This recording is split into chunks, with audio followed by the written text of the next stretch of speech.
Hello everyone, welcome back to my channel. So in this particular video हम बात करेंगे human के respiratory system के स्ट्रक्चर के बारे में। Okay, we are going to deal with the structure of respiratory system in human. Okay, तो अगर हम ह्यूमन के रेस्पिरेटरी सिस्टम की बात करें तो सबसे पहले ह्यूमन रेस्पिरेटरी सिस्टम स्टार्ट होता है फ्रॉम द नोज़ और माउथ। जब भी हम एयर को इनहेल करते हैं तो या तो नोज़ की मदद से करते हैं या तो माउथ की मदद से करते हैं। ठीक है, नोज़ और माउथ किस चीज़ में मदद करता है? इनहेल करने में मदद करता है, एयर को इनहेल करने में। ठीक है, ओके। इसके बाद नोज एयर जो है वो ऐसा कहा जाता है कि आप एयर को नोज से इनहेल कीजिए इंस्टेड ऑफ माउथ। ऐसा इसलिए क्योंकि जब भी एयर हमारे नोज से जाता है तो फिर वो पास होता है हमारे नेसल पैसेज में। ठीक है, और नेसल पैसेज में क्या किया जाता है कि उस एयर को वार्म किया जाता है, ठीक, मॉइस्ट किया जाता है और फिल्टर किया जाता है पर्टिकुलर एयर को। क्यों? क्योंकि हमारे एयर के अंदर जो हमारा नसल पैसेज है वहाँ पे हॉट एयर्स जो है वो अंदर से एयर्स जो है वो वार्म अप होती हैं, जिसकी वजह से हमारे एयर में प्रेजेंस जो भी माइक्रोब्स होंगे वो सारे किल हो जाते हैं। और ये जो मॉइस्चर है वो क्या करता है, एयर में प्रेजेंट जितने भी डर्ट्स वगैरह होते हैं उनको इंट्रैप कर लेता है।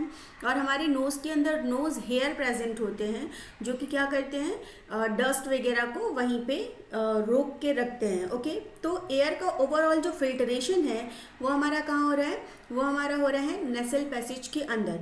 तो रेस्पिरेटरी सिस्टम में जो सबसे पहला स्ट्रक्चर आता है वो है आपका नोज़, जिसके थ्रू हम क्या करते हैं, एयर को इनहेल करते हैं। प्रेफरेबल है नोज़ से एयर इनहेल करना, क्योंकि जब आप नोज़ से एयर इनहेल करते हैं तो एयर में माइक्रोब्स को किल कर दिया जाता है, डर्ट को फंसा के रख लिया जाता है, अब बाहर की तरफ ही आपके रेस्पिरेटरी सिस्टम में नहीं जाने दिया जाता है। ऑल्दो अगर आप माउथ से रिस्पायर करेंगे तो क्या होगा, अगर आपने माउथ से रेस्पिरेशन किया तो एयर जो है वो डायरेक्टली आपके इंटरनल स्ट्रक्चर के पास जाएगा और उसमें जितने भी माइक्रोब्स वगैरह होंगे वो किल नहीं होंगे। ठीक है, इसके बाद आता है नेक्स्ट फेरिंग्स। जो सेकेंड स्ट्रक्चर है हमारे रेस्पिरेटरी सिस्टम में उसको हम बोलते हैं फेरिंग्स। फेरिंग्स क्या होता है? ये एक ऐसा स्पेस है हमारे रेस्पिरेटरी सिस्टम और फूड कैनाल का जो कि कैसा है, एक साथ है। ये एक ऐसा पैसेज है जहाँ फूड और एयर दोनों ही साथ साथ जाते हैं। ठीक है, उस पर्टिकुलर जगह पे फूड भी जाता है, जब हम फूड को माउथ के थ्रू ले जाते हैं तो वो हमारे फेरिंग्स में जाता है, फूड वो हमारे फूड पाइप में जाता है। ऐसे ही जब आप रेस्पिरेशन करते हैं, एयर को इनहेल करते हैं तो वो हमारे नोज़ में जाता है, फिर फेरिंग्स में जाता है, उसके बाद लैरिंग्स में जाता है, फिर wind pipe which is trachea उसके अंदर जाता है। तो फेरिंग्स जो है वो एक कॉमन पाथवे है, किसके लिए? फूड के लिए और एयर के लिए, दोनों के लिए ही। ठीक है, ये पैसेज है आपके ट्रैकिया का। ठीक है, पैसेज है ट्रैकिया का। मैं अगर डायग्राम में दिखाना चाहूँ तो ये देखिए diagram. Okay, this is the नसल पैसेज, जिससे जहाँ पे एयर को वार्म किया जा रहा था, मॉइस्चर किया जा रहा था, उसके अंदर के बैक्टीरियाज वगैरह को किल किया जा रहा था। और उसके बाद ये आता है आपका फेरिंग्स। ठीक है, this region is the pharynx reason.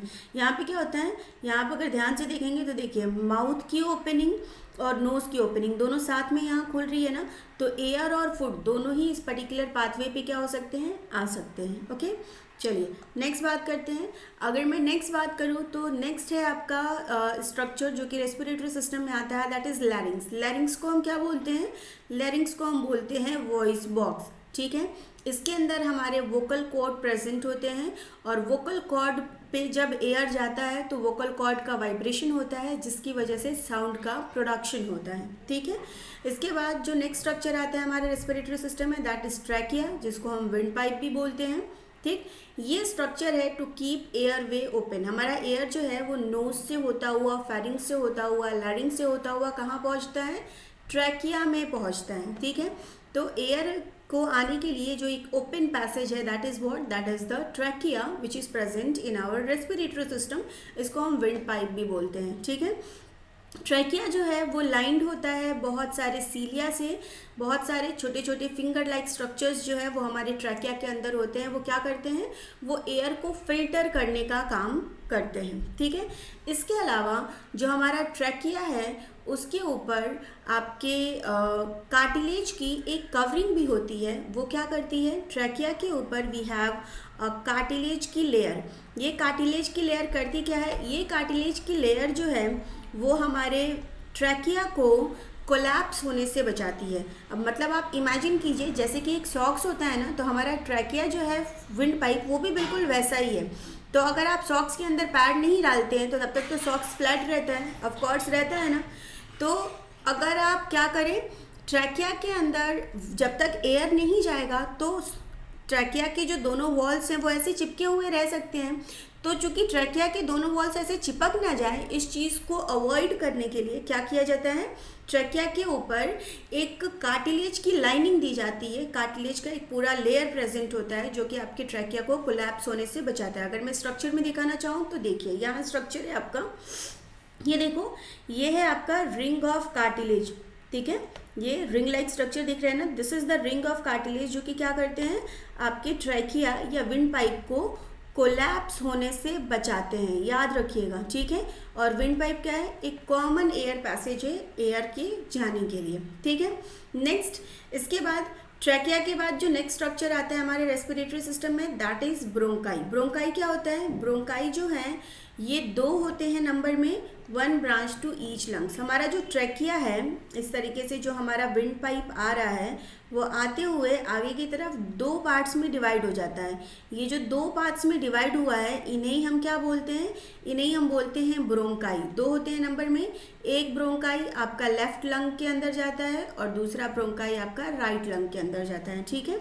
तो ये 2 ब्रोंकाई हैं। इसके बाद आता है lungs. Bronchi actually further divided होते हैं छोटे छोटे ब्रांच स्ट्रक्चर में, जिसको हम बोलते हैं ब्रोंकियोल्स, ठीक है ना। ब्रोंकियोल्स यहाँ दिया नहीं है लेकिन आप याद रखिएगा कि ब्रोंकाई फर्दर डिवाइडेड होता है छोटे छोटे ब्रांच स्ट्रक्चर में, that is known as bronchiole, ठीक है। और ये सारे के सारे किसके अंदर प्रेजेंट होते हैं, लंग्स के अंदर होते हैं। तो next structure is lungs. Lungs जो हैं इसके अंदर ब्रोंकियोल होते हैं, स्मॉल ब्रांचेस ऑफ ब्रोंकाई, ठीक है। एंड इसके अंदर क्या होता है, अल्वियोलाई होता है। जो आपका ब्रोंकियोल है, ब्रोंकियोल के जो एंड होते हैं वो टर्मिनेट होते हैं इस तरीके से एक सैक लाइक स्ट्रक्चर में, और इस सैक लाइक स्ट्रक्चर को ही हम क्या बोलते हैं, इस सैक लाइक स्ट्रक्चर को ही हम बोलते हैं अल्वियोलाई। और इस अल्वियोलाई के अंदर होता क्या है, गैसियस एक्सचेंजेस होते हैं, ठीक है।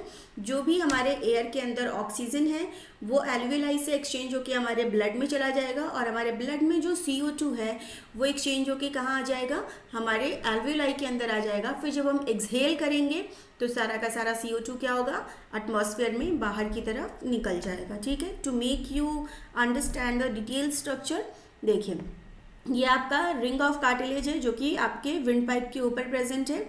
ये हो गया आपका ब्रोंकियोल, ब्रोंकाई, ठीक है। और ये आपके छोटे छोटे ब्रांच स्ट्रक्चर्स यहाँ जितने भी प्रेजेंट हैं दैट आर द ब्रोंकियोल्स। और ब्रोंकियोल्स के ऊपर देखिए यहाँ आपको थोड़ा बड़ा करके दिखाया गया है, ये आपके सैक लाइक स्ट्रक्चर्स प्रेजेंट हैं and that structures are known as alveoli. Fine, understood क्या है एल्वियोलाई, ठीक है। चलिए नेक्स्ट देखिए, डायफ्राम। आपके रेस्पिरेटरी सिस्टम के सबसे नीचे में एक इस तरीके का लंग्स के नीचे ये देखिए ये एक स्ट्रक्चर प्रेजेंट होता है, इसको हम बोलते हैं डायफ्राम, ठीक है।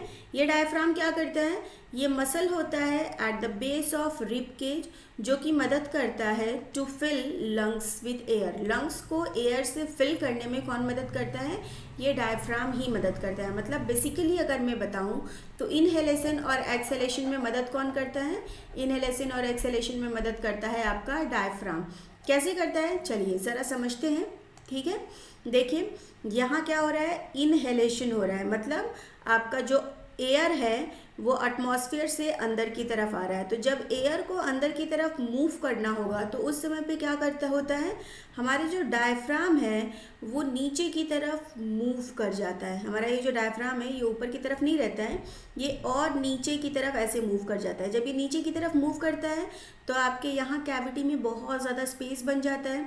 जब स्पेस क्रिएट होता है तो ये जो हमारे लंग्स हैं ये क्या करते हैं, एक्सपेंड हो जाते हैं, ठीक है। जब स्पेस क्रिएट होता है तो रिब्स जो हैं वो बाहर की तरफ मूव करते हैं। ऐसे रिब्स के बाहर की तरफ मूवमेंट होने की वजह से इसके अंदर जो प्रेजेंट लंग्स है वो क्या करते हैं, वो एक्सपेंड करते हैं।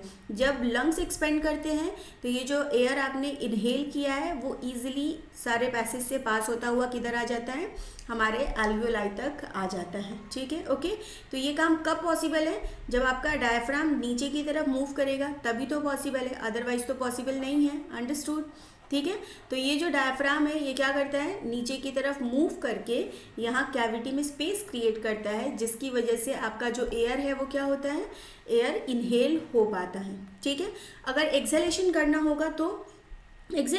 होगा तो ये डायफ्राम जो है ये नीचे की तरफ नहीं, अब ये ऊपर की तरफ जाएगा। ठीक है, देखिए मूव कर रहा है ऊपर की तरफ जाएगा, तो कैविटी में स्पेस कम हो गया है ना। जब स्पेस कम होगा तो ये आपके रिब्स जो है ये क्या करेंगे, अंदर की तरफ मूव करेंगे। मूव करने की वजह से लंग्स जो हैं वो एक्सपेंड होने की जगह कॉन्ट्रैक्ट हो जाएंगे।